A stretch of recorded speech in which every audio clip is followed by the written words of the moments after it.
Previous break down point దగ్గర market అనేది ఇక్కడ రెడ్ క్యాండిల్ తో లెవెల్ టచ్ చేస్తుంది. So it's a risky trade. మనం ఏం చేయాలి అంటే ఫస్ట్ టార్గెట్స్ పెట్టుకోవాలి. దాని తర్వాత వచ్చేసి ఇక్కడ కంప్లీట్ గా స్టాప్ లాస్ పెట్టుకోవాలి. ఈ స్టాప్ లాస్ నేను ఎందుకు పెట్టుకున్నాను అంటే బికాస్ మార్కెట్ లో ప్రీవియస్ ఇండైరెక్ట్ బ్రేక్ డౌన్ దగ్గర రెడ్ క్యాండిల్ కనిపిస్తుందా, ఈ రెడ్ క్యాండిల్ అనేది మనకు స్టాప్ లాస్ అంతే, వేరే పాయింట్స్ అనేవి లేవు ఇక్కడ. ఓకేనా? అండ్ ఇక్కడ మనం ఇంకో పాయింట్ చూసుకుంటే స్టాప్ లాస్ కి టార్గెట్స్ కి డిఫరెన్సియేషన్ ఎందుకు అంటే మార్కెట్ లో previous indirect break down point ఉంది కాబట్టి మనము ఇక్కడ ఈ లెవెల్స్ తీసుకుంటున్నామండి. ఓకేనా?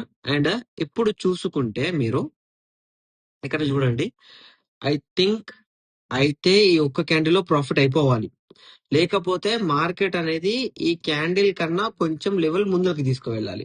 అలా తీసుకువెళ్తే బెనిఫిట్, తీసుకువెళ్ళకపోతే మనకు చిన్న లాస్ అవుతుందండి. ఓకేనా? ట్రేడ్ తీసుకోవడానికి రీజన్ ఏంటి అంటే previous indirect break down level act as direct breakout point అంది, అంతే. అండ్ ఇవాళ టెలిగ్రామ్ లో కూడా నేను చెప్పాను, 2 వీడియో ప్రూఫ్స్ కూడా పెట్టాను నేను, మీరు చూడొచ్చు. చూద్దాం ఏమవుతుందో ఈ trade. Target nearest point, nearest point ఎందుకంటే నియరెస్ట్ ప్రీవియస్ లిక్విడిటీ స్వైప్ అన్నది ఇక్కడ నుంచే జరిగింది కాబట్టి ఈ టార్గెట్ అనేది నేను తీసుకుంటున్నానండి. నియరెస్ట్ లిక్విడిటీ స్వైప్, ఇది నియరెస్ట్ లిక్విడిటీ స్వైప్. ఎప్పుడైనా మన దగ్గర ఒక అనాలిసిస్, ఒక గ్రిప్ అనేది ఉంటే మనం ఆ ట్రేడ్ తీసుకున్న తర్వాత ప్రాఫిట్ లో వెళ్తుంది కదా, అది మనల్ని ఎంకరేజ్ చేస్తుంది. సో మీరు కూడా ఏం చేయాలి అంటే లైవ్ మార్కెట్ లో కూర్చున్నప్పుడు ఇలా ట్రేడ్ చేసి మీకే బెనిఫిట్. ఇది మన ఇండికేటర్ బయ్యింగ్ ఆర్డర్ బ్లాక్ ఇచ్చిన తర్వాత ఆ బయ్యింగ్ ఆర్డర్ బ్లాక్ అనేది బ్రేక్ అయినందుకు ఇక్కడ ఫాల్ అయ్యి previous indirect break down buying order black దగ్గర నేను ట్రేడ్ తీసుకున్నానండి. ఇది చూసాం ఇక్కడ వరకు వెళ్తుంది.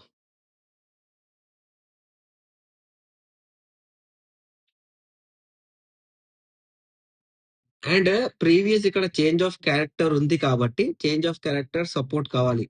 బ్రేక్ ఆఫ్ స్ట్రక్చర్ రాలేదు అంటే దానికి రీజన్ ఏంటి అంటే మార్కెట్ బయింగ్ వెళ్తుంది అన్నట్టు. చూద్దాం. కమాన్ కమాన్. అండ్ ఇవన్నీ నేను లైవ్ మార్కెట్ లో ట్రేడ్ చేస్తున్నాను కదా, ఇవన్నీ ట్రేడ్ చేసేవి నేను మంత్లీ వీడియోస్ అప్లోడ్ చేస్తున్నాను. అంటే ప్రతి ఒక్క ట్రేడ్ లో ప్రాఫిట్ ఎంత నడుస్తుంది ప్రతి ఒక్కటి నేను అప్లోడ్ చేస్తున్నాను. సి 2 to 3 క్యాండిల్స్ లో ప్రాఫిట్ అయినా okay, no problem. Single candle లో ప్రాఫిట్ అయినా ఓకే, నో ప్రాబ్లం అండి. ఈఎంఏ మీద క్రాస్ ఓవర్ అయితే పడిపోతుంది, కింద క్రాస్ ఓవర్ అయితే పెరిగిపోతుంది, అలా ఉండదు, ఏముండదు.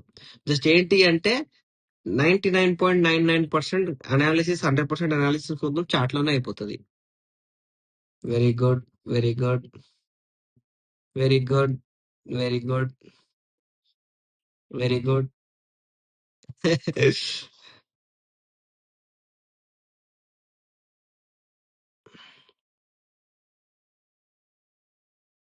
అండ్ నేను లైవ్ చెయ్యకపోవడానికి రీజన్ ఏంటి అంటే కొన్ని కండిషన్స్.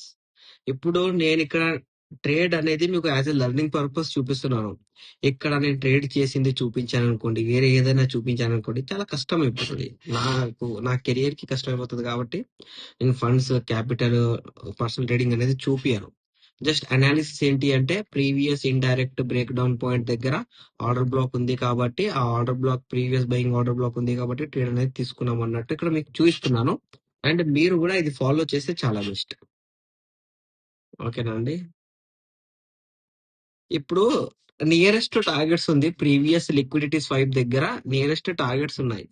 సో ఈ నియరెస్ట్ టార్గెట్స్ అనేవి దాని దగ్గరికి వెళ్ళి కొంచెం బ్యాక్ వచ్చింది అనుకోండి, అది చాలా ఇట్లా భయం అవుతుంది. So nice nice nice nice nice nice nice nice nice nice nice nice. నా ట్రేడ్ అనేది నేను ఎగ్జిట్ అయిపోతాను. ఇప్పుడు నో స్టాప్ లాస్. ఓకే, ఇప్పుడు ఇక్కడికి వెళ్ళి క్యాండిల్ కిందికి వచ్చేసిన నో ప్రాబ్లం. ఇక్కడ మనము ప్రాఫిట్ బుకింగ్ తీసుకుంటాం. కొంచెం పైకి చేస్తాను నేను దీన్ని. ఓకే. నైస్. ఇప్పుడు ఇక్కడికొచ్చిందనుకోండి, ట్రైలింగ్‌లో వెళ్ళిపోతాను. లేకపోతే ఆల్ టార్గెట్స్ అచీవ్.